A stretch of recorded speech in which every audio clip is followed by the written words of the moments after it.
Gaming কিন্তু basically একটা sports.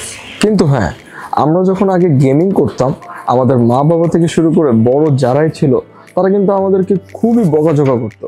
তারা বলতো যে কি করতেছিস, পড়াশোনা না করে টাইম ওয়েস্ট করতেছিস, বা একটা ইম্পর্টেন্ট কাজ না করে তুই এই গেমের পেছনে টাইম দিচ্ছ, যেটা কিনা তাদের প্রতিনিয়তই একটা কথার মধ্যে পড়ে।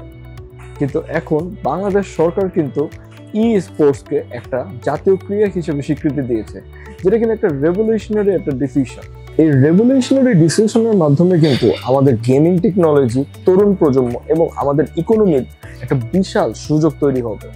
ই sports athlete, gaming manager, event manager, content creator এবং গেম ডেভেলপারদের জন্য কিন্তু অনেক জোস জব অপরচুনিটি ক্রিয়েট হবে। এইসবের মাধ্যমে কিন্তু আমাদের গেমারদের খুব ভালো ভালো কিছু টিম আপ হবে বা স্কোয়াড তৈরি হবে, যেগুলোর পেছনে গভর্নমেন্টের ফান্ডিংস থাকবে, বাইরের কান্ট্রি থেকে স্পন্সরশিপ থাকবে।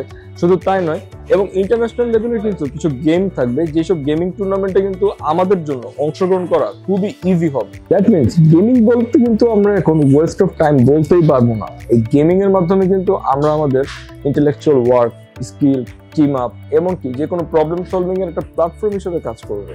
গেমিং এর মাধ্যমে কিন্তু এখন আমরা চ্যালেঞ্জ ওভারকাম করার যে মেন্টালিটি, সেই সাথে টেকনোলজিক্যালি ডেভেলপ হওয়ার যে একটা ইন্টেনশন, এটা কিন্তু আমাদের তরুণ সমাজের মধ্যে একটা রেভলিউশনারি চেঞ্জ নিয়ে আসবে। ই স্পোর্টস আসার ফলে কিন্তু আমাদের বাংলাদেশের কম্পিউটার সেক্টরে একটা হিউজ ইনভেস্টমেন্ট বেড়ে যাবে। কারণ হচ্ছে আপনি যখন গেমিং করবেন, গেমিং করতে গেলে আপনার হচ্ছে বেস্ট ডিভাইস লাগবে, এবং এই বেস্ট ডিভাইসের জন্য কিন্তু আপনার ইনভেস্টমেন্টও বেস্ট করতে হবে, এবং এটা আমাদের বাংলাদেশি ইকোনমিকে গ্রো করতে একটা হিউজ অ্যাসিস্ট হিসেবে কাজ করবে।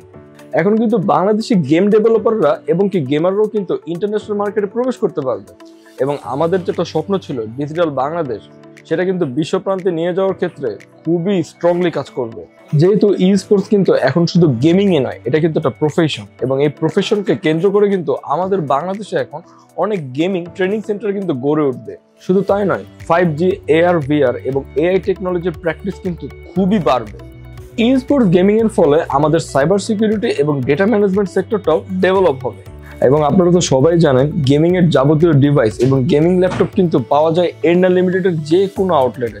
তাই দেরি না করে চলে আসুন আমাদের যে কোনো আউটলেটে, অথবা ভিজিট করুন erna.com.bd তে এবং পা বাড়ান আগামীর পথে।